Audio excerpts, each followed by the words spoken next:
get started with data, for anyone who may actually tune in and watch this, you've got me, Kyle Blakely, with control of the mouse and a whole bunch of colorful squiggly lines. And also on the mic is the rider that was putting in these laps. You can see the name here. It's Aaron Burns, '06 Yamaha R6, and it was at Calabogie for round one of the 2020 Canadian Superbike Championship. So this was AM 600. AM Uh, Superbike.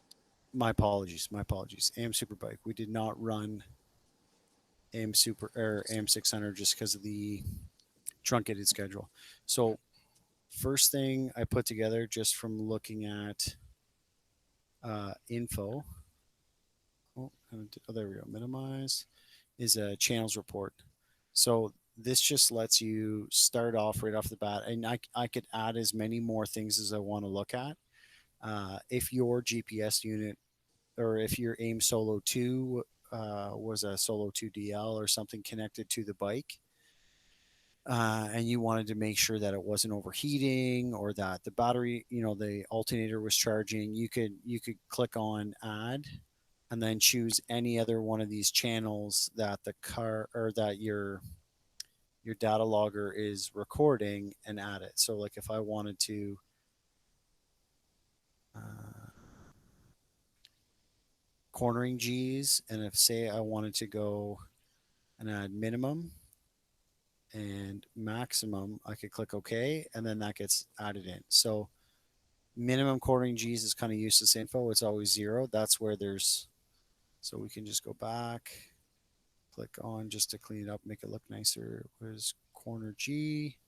Click on min and then remove that. So anywho, that's kind of the long and the short of how this starts. So off to the side, you can see I got rid of lap one and lap two, and I got rid of the cool down lap. The reason for that is because it just trims the fat. It takes away. We know that there was two warm up laps because this was like a postponed race, and then we know that the last lap was like over 3 minutes long because it was a cool down lap. So for those that don't know Calabogie, I might actually be able to pull up. Uh, and that's in the way. Spell it wrong. Calabogie. I think I got it right. Park and images. Let's see if we can blow one up here that looks half decent. So this is off the Pro 6 Cycle website. They're the company that supplies all the tires for Canadian Superbike and uh, hosted slash ran this event. So this is the track that Aaron's looking at, or that Aaron was racing. Um, you'll see when we're back in data that it doesn't quite, because of the race line that Aaron took and the fact that he was on a constant lean angle, it didn't count this as turn two and turn three. It counted that whole thing as turn two. So all the corners are off by one for quite a ways. And then it happens again in a few other places. Like it doesn't call it 12A and 12B, but that's fine. Just so that we know what we're looking at. And there's a whole bunch of names for each one of the corners, but that's not a big deal. So back to here. You can see it's kind of a bit like a track day, although it's a race. Like every lap got a little bit quicker. Actually, that's not true. You had a decent first flying lap, then a little slower, then a little slower, and then substantially faster. Another big jump, and then your last lap of the race was by far your fastest. So when you look at these, you've got G's, and this has to do with acceleration. And then the next bracket is your minimum and maximum speed. So interestingly enough, your fastest lap, you had the highest top speed and the lowest minimum speed. And we'll look at where those were on the track. And then this is the big one right here, is the fact that you had by far the most braking. Um, braking G's developed on the last lap. And really, this is where you made up all your time. And then the last two that I just added were cornering G's and then lean angle. So your max lean angle was on your first lap. Where do you think you leaned over the most, Aaron? What turn do you think you carry the most lean angle? I want to say it was probably turn 8. If I had to guess, coming out, flipping up onto 9A, I'm thinking that's probably where it was the most lean angle. Okay, let's. I may have to move that again. No, there we go. So lean angle here is in purple. So how this is broken down, because I, I probably have way too many colors on the page, but for me, this is just what works at the moment, and I kind of flip all over the place trying different stuff. So the kind of army camo long up and down bars indicate turns. So if you look over here on the track, it's calling because you're kind of carrying continuous speed and lean angle all the way through here. It's referring to this entire section as two instead of two or three. I could go in and play around and put a break in and call this part a straightaway and then make that a turn three, but I just didn't. I didn't get there. Maybe to be worthwhile, but for now, I just left it as is. So if you look quickly here, you kind of see what the shape of like the track map is, and then what it looks like when you're racing it. Everything's kind of smoothed out quite a bit more because you're obviously using uh, the racetrack in a different way. And this is actually a trace of your line as you ride, as opposed to the your aim solo to trying to like take like a Google Map image. It's not like that, although you can overlay them. Anywho, so lean angle, you were saying turn 8, correct? Yeah, Okay, so the green trace that you can see following along, can you see that? How it's yeah, moving up and down? So look over on the map and you see the blue plus sign. turn 6. That's where you had your max lean. So you had 56 and change, almost 57-degree lean angle right there. Something to note, and this is one of those things that you know is happening, but forces you to when you look at it on data, forces you to kind of rethink. So you can see that as you approach this turn, I'm looking in the section. You can see. Can you see my mouse? Yep. Okay, so this is turn uh, 5. Yeah. Okay, so turn 5 is where you were getting. That's where you were getting the most lean angle. Further along though, like if you look at the blue plus, Yeah, so more so I think they consider that turn 6. correct, correct, yeah.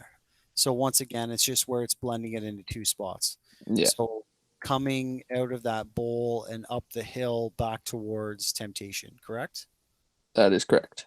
So this is one of those things where you've got no lean angle, no lean angle, no lean angle, and then boof, you throw the bike in, which is really good. When you see a big, long vertical line like that, that's like a pretty committed move. Then where you lose a bit of time is you got to this point, and then you started to take away lean angle, and then you took away a whole bunch, and you brought it back in. And we're talking about, I shouldn't say a whole bunch, we're talking about you went from 50 down to 44 and then back up to and then slowly back up to 56, your max. So that's showing that the amount of speed you were carrying off of that long straightaway and then breaking into that bowl, you kind of had to correct. Like you were leaning the bike, you leaned it in too early, realized it, got back on, and then see right here, see the one above it, it says brake on and off. And then down below it, see this pink section says throttle. Yeah, So this isn't a trace of your actual hand grip. Uh, it's a math channel, and so what this does is it looks at um, lateral acceleration. So as if the bike is lunging forward, and then the orange one above lean angle is um, deacceleration, G's. So braking. So right, even though this is your best lap, when you made this correction in lean angle, you also slowed the bike down. And I'm not talking about by applying the brakes. You either closed the throttle or stood the bike up and scrubbed speed just a bit. Like we're not talking about like you completely like stood it to zero lean angle. You can all you did was you turned in, you committed, kind of where what are we're calling it six, correct? Yeah, Yeah. yeah, where six starts, and then you went, oh, there's way more speed to be had here. Boof! All of a sudden, all the braking forces went away, and acceleration came back on. That's why the pink shows it goes down and then right back up because you started accelerating again, and then it goes down again. So So this was my fastest lap. correct. So that is the back end stepped out and I rolled off the throttle. There That's you what go. you're looking at right now. There you go. The Okay. back end stepped out and I rolled off and then got back on it when I realized I was still attached to the bike. Nice. So if I right click on the map, and this is something I was just learning today to kind of get like in prep for this, and I turn the map on an angle, you can right click with the mouse. So see how it shows a 3D? This track has a lot of elevation. Of course, when I'm on camera, I got to do a good job of this. It gets really difficult. I'm trying to show that when you're down here, you can see this is like a steady ramp. It's like a launch ramp, and that's where it's easier to grab a mid full because you feel the bike loading up, loading up, loading up. But you actually got it to step out here. You got it to step out pretty early in the turn, no? Oh yeah, it was pretty early. I knew I had someone right behind me and I was worried he was going to try and get the jump into me into turn 8. So I was trying to pick up the throttle a little earlier on that lap to keep him Gotcha. behind me. So that this isn't the greatest view, but it can kind of show. It's too hard to make it out, but anyway, we'll just go back to the straight view. I don't remember how I get rid of the. There we go. Got it. So it's just back to the normal view. So that's that's the first thing I noticed right away when you see this this commitment and then it goes away and then comes back. There's a good chance that either you made a pass or someone passed you and you had to stand the bike up, or like you said, there's a slide or something that took away your confidence to just stay on the gas and keep going.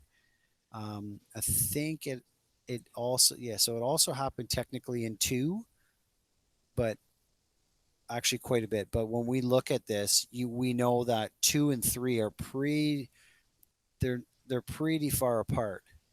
So we end up with on a 600 what's kind of like a bit of a straightaway, right? Like Yeah, like I was getting the bike pretty close to upright between 2 and 3. makes total sense because so you can see lined up with two, and then they call three the little bend, which was the something I was talking to your dad about because he was kind of surprised to hear what I had found. But I'll I should have started at turn one, but anywho, we'll back up a couple turns. So you did the same thing. You came into two and you were on the brakes, which makes total sense because you do have to slow the bike down for that turn. And then you kind of got to the crest of it, and then boof, you're on the gas, and then you had to finish the turn. And then this is the impressive part. This is where you make up a lot of time at bogey, especially on a big bike, which I think would be far more terrifying to do. But you can see that your braking G's are completely gone. Oh, I clicked on the wrong spot. And you can see this top line. I'm pointing at my screen as if you can see me. You can't see me do that, right? All you can see is my screen. I can just see the mouse. Okay. So you can see how this is a steady hill climb, right? Yeah. So that shows that, and down here, this line's dead flat. There's no braking taking place. So once you exited, actually it's pretty close. Like we're talking you grabbed a handful here. Yeah, I think as soon as I crest the hill in 3, as soon as I realized that I nailed that almost blind corner, Yeah. I was pretty much just holding it wide open till I was braking for 5. So that's what I was talking to your crew chief about, because you literally, on this good lap, you held it wide open through four completely all the way until about this point. So that would be where your brake marker is, and we could overlay, and maybe we'll get there. I don't know how long we'll do the video for, but we can overlay this lap on Google Earth. Maybe that could be another video. We'll see. Um, and then you could look and see and zoom in and actually see the cones, the brake markers for Calabogie, and that shows you where, exactly what brake marker you were getting to. So we could go in and out, and this first screen I have set up as a what AIM calls as a profile. So it's break on, break off profile. Then the next one is using some harder stuff with slope and lean, and I may not go into that too much because there's some variables that are a little bit challenging with a motorcycle. And then the last one's looking at just straight up G forces and accelerating and braking. I'll just move that out of the way and we can get back to it. So I kind of jumped right away to where your max lean angle was. And then as you're coming up the hill, all the lean angle's gone. You flip back over the other way, and you're cresting. I guess that would be six, correct? That would be 7. Seven, my bad. Yeah, I've ridden Calabogie twice, and it was 13 years ago. So you'd think because I've stared at a map and lines enough that I'd know all this, but uh, I haven't got it all dialed. Anywho, no lean angle whatsoever, which makes total sense. You're going down a straightaway, and then you come into temptation, and then you can see a decent amount of correction, and it's just little. It's just little, but that could very well be you adjusting your line, and or it could be you scrubbing speed and kind of finding your comfort zone. Because up until, if you look in the orange section, you can see where you start to lean and you're registering enough G forces that the data logger is calling it braking or slowing down. And then you get to a point where you're like, okay, there's time. I'm going too slow. So you start picking the throttle back up, which doesn't mean you're going too slow. It just means it could be maintenance throttle, right? Like you've kind of reached that mid corner and you want to start rolling on the gas to get out of it. Yeah, at turn 8, I struggled with the entire weekend, I guess you could say. I I don't think I ever took the same line into 8 at all in the probably, we'll say, 25 laps I did. I Sweet. So just yeah, keep going. I just couldn't find something that I felt worked for me, but I think I only got past there twice, so I must have been doing something right, but I definitely felt with more seat time and more riding at that track, I can definitely get some more time in 8 for sure, because I was braking way too early, which I knew the whole time, but I just could not tell myself to brake later, even though I knew there was track there. There was the ability to brake later, but I just could not get myself to do it, and that would come with more seat time. It's all good. So I'm going to turn off everything except for GPS speed. So you were saying you didn't feel as if your line was consistent. No. So we're looking at 8 here, which is, no, I'm too far. So I'm going to back up. And I'm just going to use the up arrow and zoom in. So we're just looking at that one section. So you can see your different speed traces. And I'm gonna I'm gonna make a change. 1 second, per lap color. So now so your fastest lap is in blue, and then your next fastest lap displayed is in green. Now all of these lines don't really make it There's too much green because these traces are green. So if you look down here, this bottom section where it says reference, do you see this box? Yep. Can I move that up so it's a little easier to see? Maybe not, eh? No, that's pretty good. We'll just leave it like that. I don't need to go and overcomplicate this. I think the more I try to do at once, the more the screencast software kind of craps the bed. So this is this is kind of that point at which where you were starting to pick the throttle back up to leave eight and get out of that turn.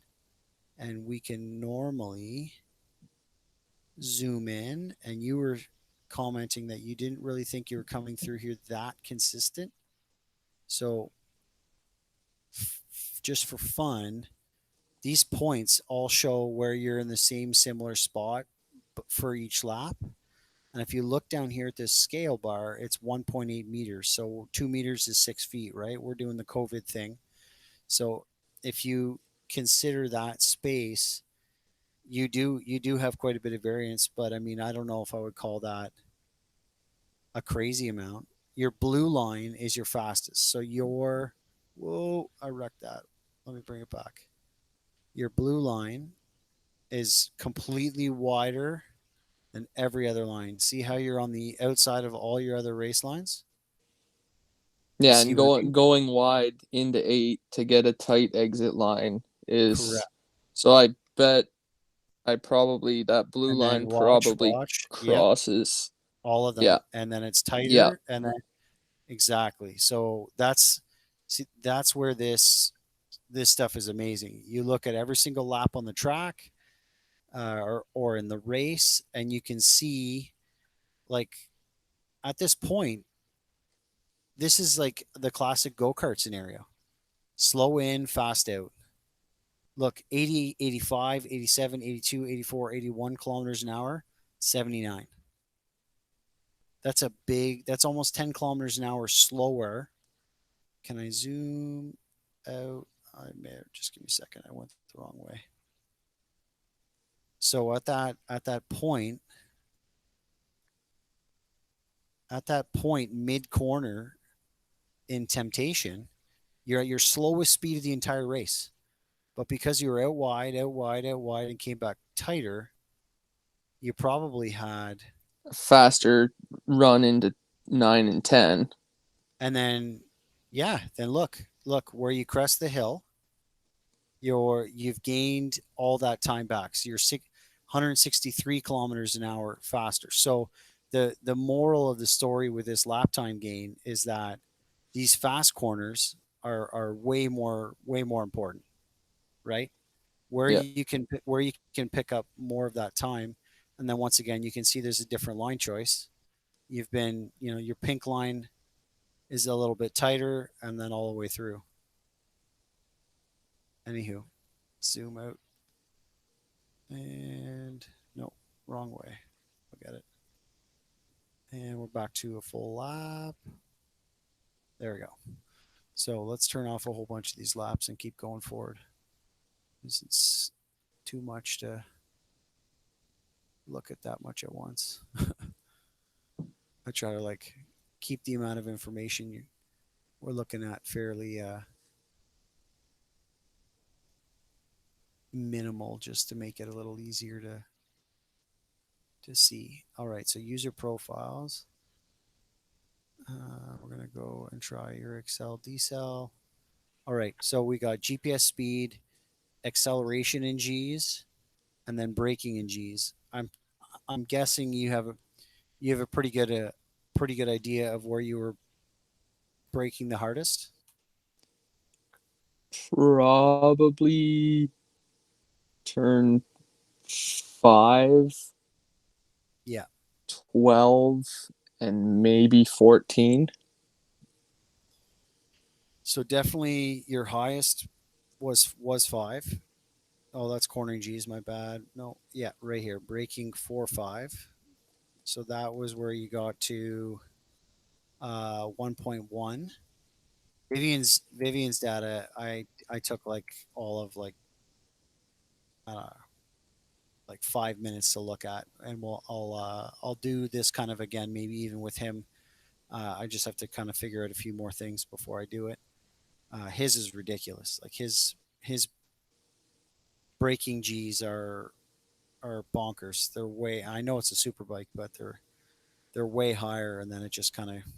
I think it's what's throwing him off. But anywho, so you were saying braking G's, you thought five, and then the other corners.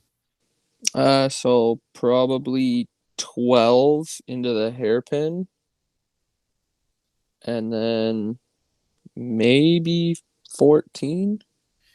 So five, seven, and the hairpin. You actually don't. You're not in the same sort of ballpark. You're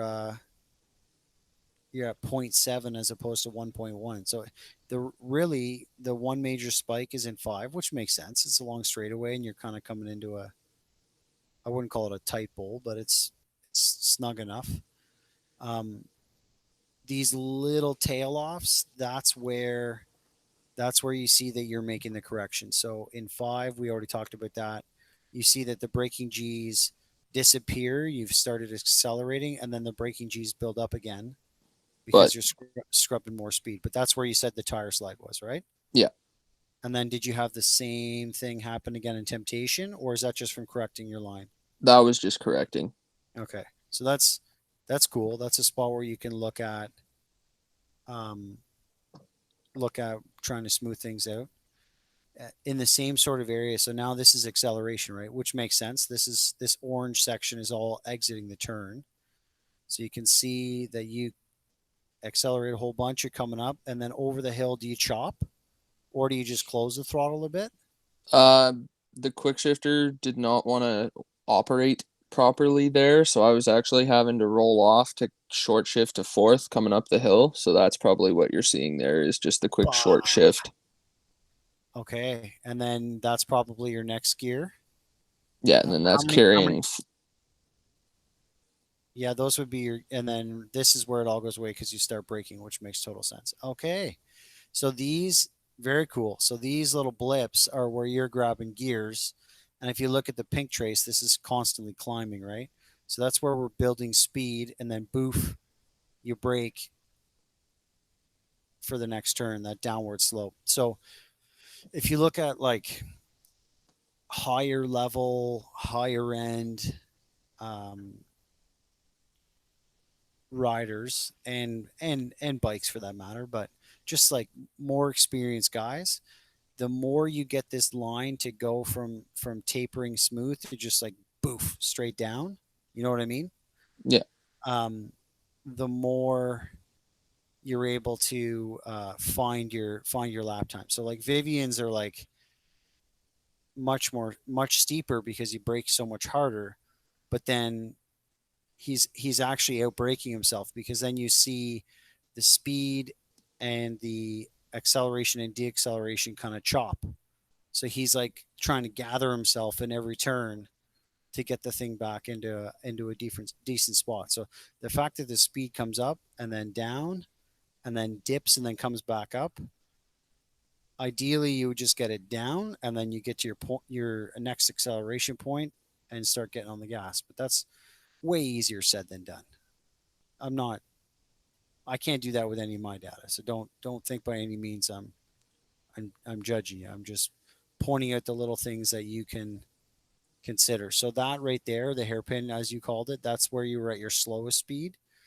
And once again, an indicator that sometimes slower is okay. You gave up more entering and mid corner here, but you still had your fastest lap because you made it out of out of the corner hard and accelerated. So you yeah, can I was able to go keep a ahead. tight line there, which was nice. With the more speed, I felt like I was going a little bit too quick through there a little bit earlier on in the race, and it was actually pushing me wide, which was struggling for the flip left through 13. So that actually, I ran a defensive line there because I was trying to hold off The the bike. 10th place rider. So I ran a tighter line there with more speed scrubbed so I could stay tight and get a good drive out. Hopefully ruining his drive and the chance he had to stuff Yeah, me into 12. totally makes sense. I wonder if we go and where am I at? That was, I'm going to jump back and zoom out while I, not zoom out, zoom in. So we'll just look at this kind of area exiting the turn, something sort of like that. And then if I overlay, so let's turn everything off except for speed because it'll just be easier to look at one at a time and choose your last 3 laps and per lap color. Give it a second. So blue is your fastest, then green, then red. So you can see where are we at? Right here. So let me move that out of the way. And I bet you I can zoom in this quite a bit. I may have to turn per lap color back on in a second. Yep. So you can see you're quite a bit tighter, quite a bit. That's still showing, 1 meter. That's considerable. It's like a full bike width inside. So that makes total sense. But it really didn't kill your get back to this. What happened to my map? I may not be able to bring that back. There we go. Gotcha. Okay. So if you look here, you see where the mouse is. So your Yeah. fastest lap, but by far the slowest. And these little bits all add up. But when you get to the point where you're accelerating, look at red. Look at the red trace. Right. So if you look in this bottom section where I mentioned it once, but I didn't really go over it. So reference is blue. The bottom line is blue. And then everything above it is the other 2 laps. So this blue is your fastest lap. And your green lap, which is the second fastest, you started the lap behind your blue lap. You dipped down and actually got back onto your fastest lap pace, and then you've made an error somewhere past turn, I guess 15. Would that be? Let me go the correct way here. Zoom this out the right way. Or no, yeah. So lost my spot right there. And then the rest of it just keeps going away. So you can see how red and green keep getting further and away from this. Yeah. So the lap started closer, then you regained on this, and then you lost some time. It looks like you're losing a lot, but that's from here to here is only 1 second. So Oh, you okay. have you have it looks like it's a lot, but it's just the way it's scaled, which is fine. Now that looks like that's around turn 13. Here, Yeah. yep. Like is that where it shows that I lost on the green one? No, the green you actually lost quite a bit earlier in the lap than I thought. Green you actually lost. You were ahead entering the back straightaway. No, you were heading into turn 2. Oh, okay. So your fastest lap, you were just fastest everywhere. Oh, okay. It was a slow build, but you were just picking up a little bit at a time, a little bit at a time, and then these 2 laps, you actually gained a bunch back, green and red. But like we talked about, you were on a tighter line, so you gave up speed in temptation, but you made it all up out. So if you look at the speed trace here, you can see that the blue is climbing faster, as in it's taking less distance from left to right. So see how the blue line is the furthest to this side? Yeah. That's showing that you are gaining speed faster than the red line because the red line is sloped more over to the side. So it just shows like same with this one. Actually, this one's pretty even there. You just went deeper. You just went deeper on the gas before you shut her down. And then the same thing at this braking zone, which would have been for temptation. Blah blah blah blah blah blah. Where else? What else are we gonna look at? There's certainly some inconsistency here. I shouldn't say that. I shouldn't say it like that because that sounds negative. There's some considerable speed scrub. So you go up and kind of down, up and then down, up and then down, and then pick it up and get on the gas and finish the lap. So what are your thoughts on the bowl? What was those last two turns? Is it just kind of hard to link it all together, or was it just a feeling that was or wasn't there? It was a mixture. I tried to use a lot of maintenance throttle there to kind of slowly go in fast but slow up for that last part of the kind of long right hander. It's Yeah, yeah, almost like, I guess, a triple apex there, you could call it. And it's just that last one you want to scrub speed because you want to come out tight to the right side of the track so that when you flip left to come onto the front straight, you can really kind of open up that corner. You don't want to be far to the left coming out there because it's going to make you have to scrub more speed onto the front straight.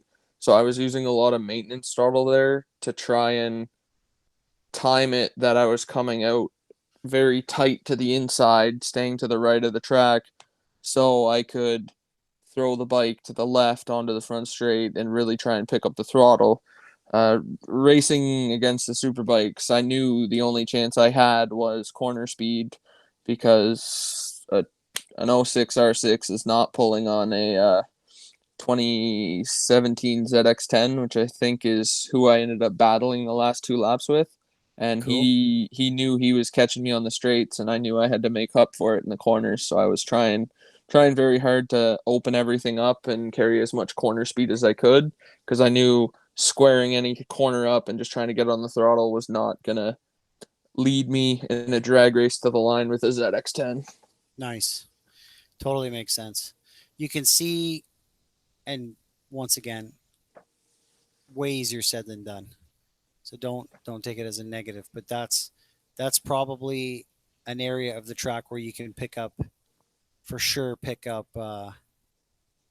time with more practice just because of how much you're switching back and forth between accelerating and braking just by close open, just kind of trying to find the sweet spot with the throttle. Like it's way easier said than done to just grab and go. But anywho, still cool. There was one other thing I was going to show because it was user profiles. I think it's in my first one I created. So break on, break off, and we're going to add a couple laps because it was surprising to see some of your other laps. You were braking way later, but it didn't lead to a faster lap time, and that's not doing that's they should all be the same color. Am I looking at it right? Those are weird colors. There, per lap color. So green mean or no, blue is your faster, green is your slower. I usually have it so it's green means go, but that's fine. So you can see in a couple of these spots, where's a good example? Almost almost everywhere, you just go a little bit deeper before you shut off and start braking. And then some of the turns, see how they overlap? So this is, let me make sure we're talking about the right spot. Okay.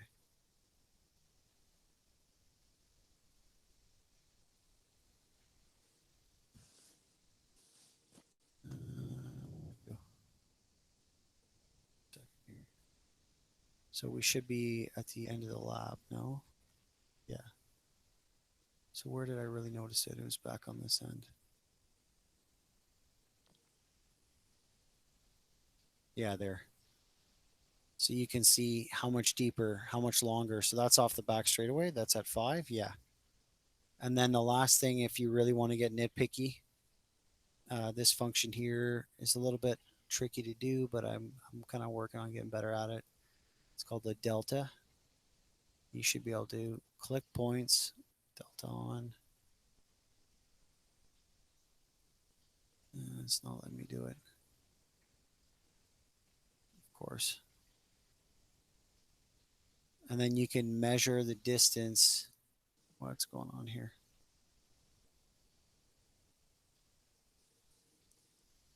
Anywho, I'm not winning this battle, which is totally fine, but you should be able to click on 2 points and draw a line between where you started braking on each lap and then look at the distance. But I was having a hard time getting it to work really well earlier today, so we'll just bail on doing that. Anywho, I think we're good. Little things, figuring out ways to uh, figuring out ways to clean up. Let me get this off. We're just on the fastest lap. Some people have mentioned that it's best to scrub the fastest lap and look at the other ones because it's more of a consistent view of what the rider was doing.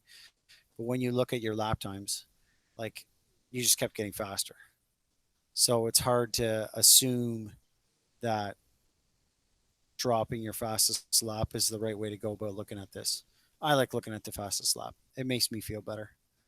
Anywho, pretty cool, pretty neat. Lots of little No, things. All that's these little peaks and valleys. That's what you want to try and get rid of. You want to try and find a way. Like this is a big one, and totally makes sense now that you explained it. So that's where you had to roll off to quick for the quick shifter, and then because it wasn't working, and then roll off again for your next shift, and then roll off again for your next shift. So just imagine what this could have looked like and how much more speed that adds up to by the time you see start braking. If that from one here, dip. That one dip is the only shift I make. I should have been going down 2 gears in temptation. I was going from fourth to third and then running through third. So that one dip is the short shift to fourth, and I was just carrying fourth through 10 and then down 2 gears in 12. So those here, dips, two yeah, gears down into here. Okay. I was coasting through there in fourth and then grabbing two Yeah. gears into there. Yeah. This a pretty wide turn? Like, is there a lot of room to really arc that? Yeah, like you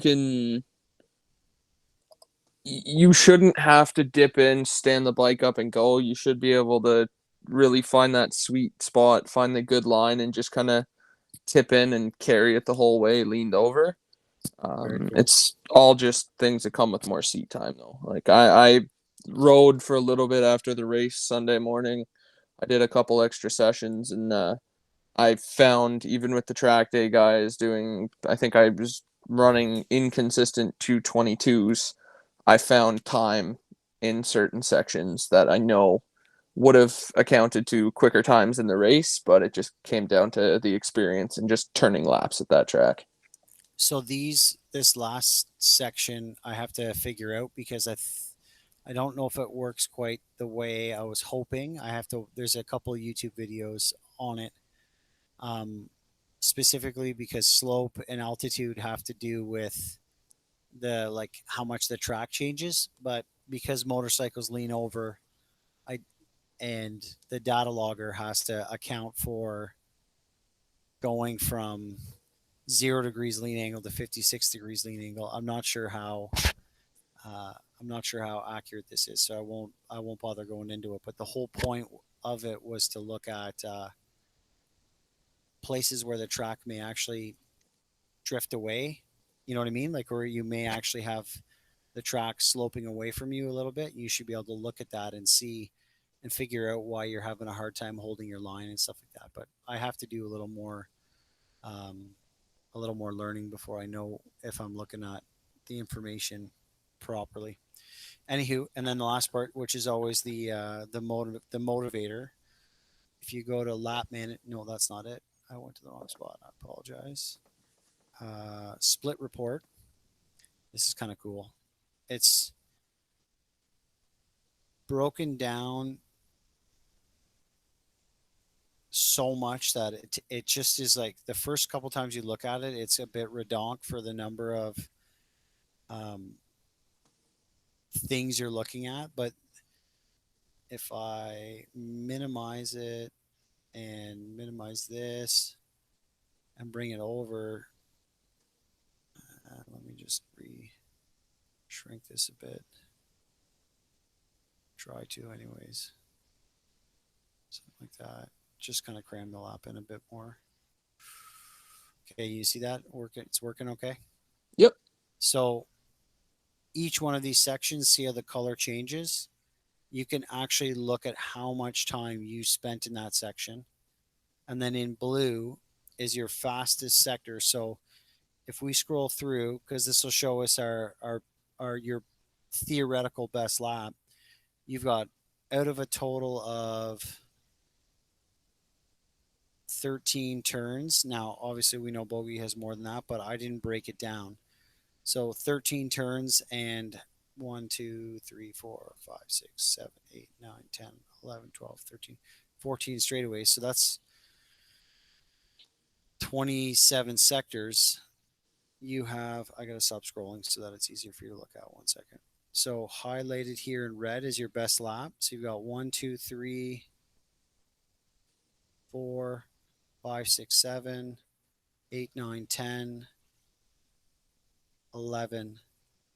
So you have 11 out of 27 sectors where you did your best on the last lap. And so your best potential time would have been a 2:12.4 as opposed to a 2:13.2. So that's almost a second on the table if you can put together that absolute theoretical best lap, which is encouraging because there's your next second. You can do it. You just got to find a way to kind of click everything together. So I Yeah, and figured, I still feel like I left a lot on the table at Calabogie. I definitely feel with, again, more seat time. Said it tons of times, but this isn't a track that is easy to go fast at, as I'm sure Kyle can attest.